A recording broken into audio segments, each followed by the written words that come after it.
அன்புக்குரியவர்களே, இனியவை 40 என்னும் தொடரில் இன்று நினைவுகள் இனியவை என்னும் செய்தியை உங்களோடு பகிர்ந்து கொள்ள விரும்புகின்றேன்.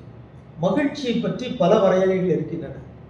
அவற்றில் ஒன்று சொல்கிறது, மகிழ்ச்சி என்பது கடந்த கால நினைவுகள், எதிர்கால கனவுகள்.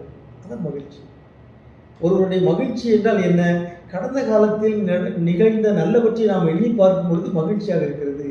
எதிர்கால கனவுகள், வருங்காலத்தில் இதெல்லாம் நம்ம செய்ய போகிறோம் என்று நினைக்கும் போது மகிழ்ச்சி ஏற்படுகிறது. எனவே நினைவுகள் மகிழ்ச்சியை தருகின்றன, நினைவுகள் இனியவை என்று உளவியல் சொல்லுகிறது, விவிலியமும் சொல்லுகிறது. சீராக்கின் ஞான நூல் 24:20 நாம் வாசிக்கின்றோம், என்னை பற்றிய நினைவு தேனினும் இனியது.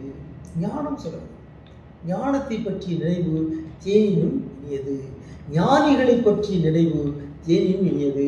நல்ல மனிதர்கள், நல்ல உறவுகள், நல்ல நட்புகள், அவர்களை பற்றிய நினைவுகள் இனியவை. எனவே நல்ல நினைவுகளை நாம் போற்றுவோமாக. ஆமென்.